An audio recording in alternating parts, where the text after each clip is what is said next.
সেনা হেফাজতে দেশে আছেন ওসমান হাদির খুনি ফয়সাল, প্রকাশ্যে সেনাপ্রধানকে হুঁশিয়ারি দিলেন তারেক রহমান। নির্বাচনের আগে জামাতের কাছে 40টি আসন চায় এনসিপি। আগামী 2-1 দিনের মধ্যে তারেক রহমান বিএনপি চেয়ারম্যান হচ্ছেন জানালেন মির্জা ফখরুল।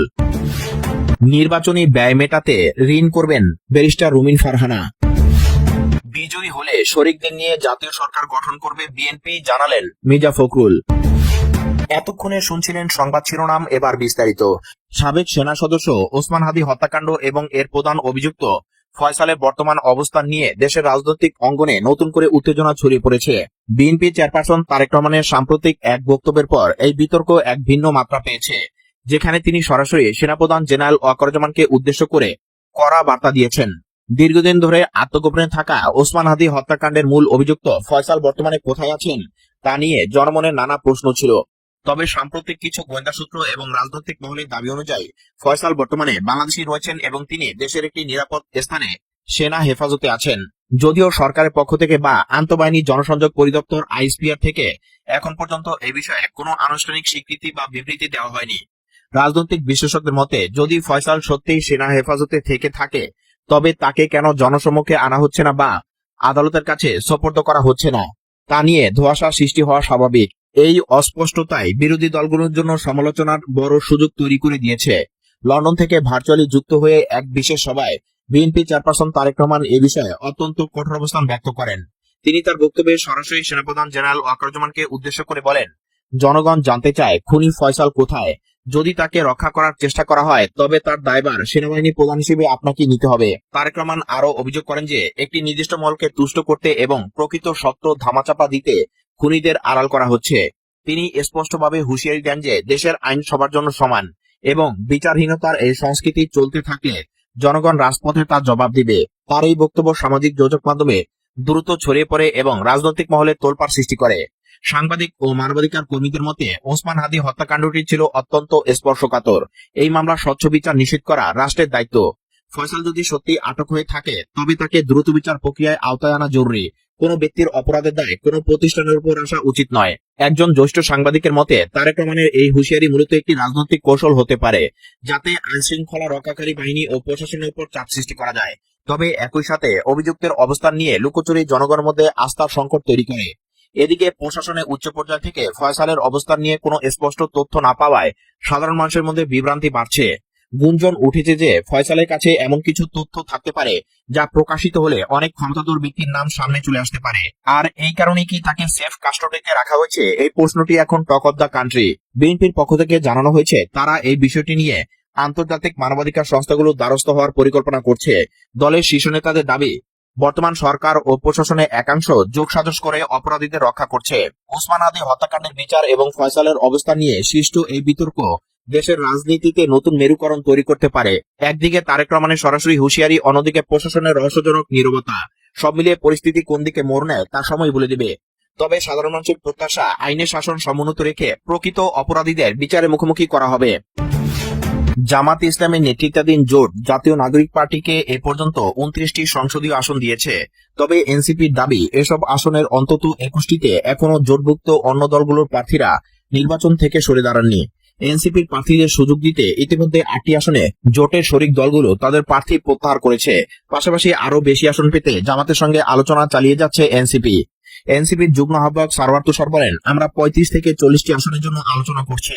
আশা করছি 2 থেকে 3 দিনের মধ্যে বিষয়টি চূড়ান্ত হবে।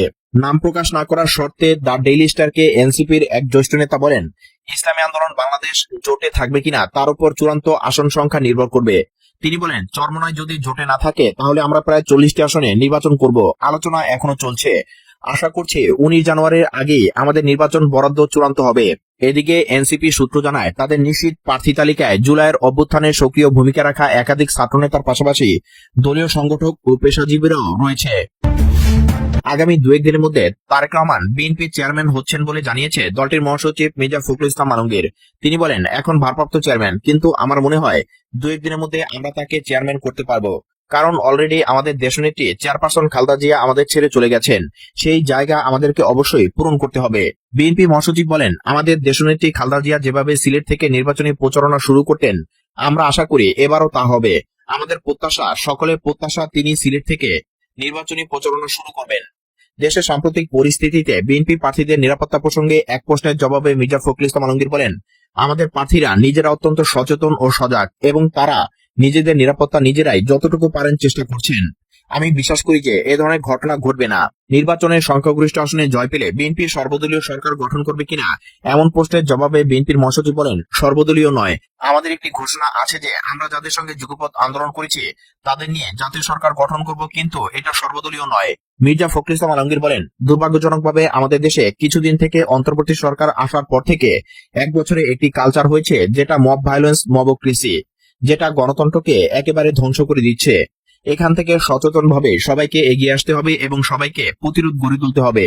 সেটা সম্ভব একমাত্র গণতান্ত্রিক ব্যবস্থায় যদি আমরা উঠতে পারি এবং সুষ্ঠু নির্বাচন আমরা করতে পারি, তাহলেই সম্ভব। বিভিন্ন আসনে 2 জন করে প্রার্থীকে মনোনয়ন দেওয়ার প্রসঙ্গে বিএনপির মহাসচিব বলেন, 10 থেকে 12টা আসন আছে। এটার কারণটা হচ্ছে কতগুলো জায়গাতে আমরা আশঙ্কা করেছিলাম কয়েকটা 7 থেকে 8টা হবে ম্যাক্সিমাম। ব্যাংকের ক্লিয়ারেন্স হচ্ছে কিনা সেজন্য বিকল্প হিসেবে আমরা রেখেছি। সেটা সমস্যা হবে না, এগুলো ঠিক হয়ে যাবে। ব্রাহ্মণবাড়িয়া 2 আসন থেকে স্বতন্ত্র প্রার্থী হিসেবে অংশ নেবেন ব্যারিস্টার রুমিন ফারহানা। তার কাছে নগদ ও ব্যাংকে গচ্ছিত আছে প্রায় 32 লাখ টাকা। এর মধ্যে তিনি 20 লাখ টাকা নির্বাচনী ব্যয় করবেন। আরো 5 লাখ টাকা ধার নেবেন প্রবাসী খালাতো ভাই গালিব মেহেদীর কাছ থেকে। নির্বাচনী হলফনামায় এসব তথ্য উল্লেখ করেছেন বিএনপির থেকে সদ্য বহিষ্কৃত এই নেত্রী। বিএনপির সহ আন্তর্জাতিক বিষয়ক সম্পাদক ছিলেন তিনি। ব্রাহ্মণবাড়িয়া 2 আসনে বিএনপি নেতৃত্বাধীন জোট থেকে জমাতে উলামা ইসলাম বাংলাদেশের প্রার্থী জুনায়েদ আল হাবিবকে মনোনয়ন দেওয়া হয়। দলীয় সিদ্ধান্ত অমান্য করায় রুমিন ফারহানাকে বহিষ্কার করে দল। তবে ভোটে লড়তে অনড় তিনি। হলফনামা অনুযায়ী সুপ্রিম কোর্টের আইনজীবী রুমিন ফারহানার আয় বছরে প্রায় 97 লাখ টাকা, যা তিনি 2025 সালে আয়কর রিটার্নে উল্লেখ করেছেন। উত্তরাধিকার সূত্রে চট্টগ্রামে 5 কাঠা জমি ও ঢাকায় একাধিক ফ্ল্যাট রয়েছে তার।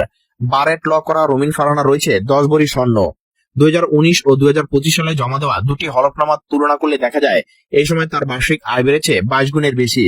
2019 সালে একাদশ সংসদের সংরক্ষিত নারী আসনের সদস্য হিসেবে জমা দেওয়া হলফনামায় রুমিন ফারহানার বার্ষিক আয় দেখিয়েছিলেন 4,34,100 টাকা। আগামী ত্রয়োদশ জাতীয় সংসদ নির্বাচনে বিজয়ী হয়ে ক্ষমতায় গেলে যুগপৎ আন্দোলনের শরিক দলগুলোকে নিয়ে জাতীয় সরকার গঠন করবে বিএনপি। তবে সেই সরকার সর্বদলীয় হবে না বলে জানিয়েছে দলটির মহাসচিব মির্জা ফখরুল ইসলাম আলমগীর। রোববার সন্ধ্যায় সিলেটের বিমানবন্দর এলাকার একটি হোটেলে স্থানীয় গণমাধ্যম কর্মীদের সাথে মত বিনিময়কালে তিনি এসব কথা বলেন।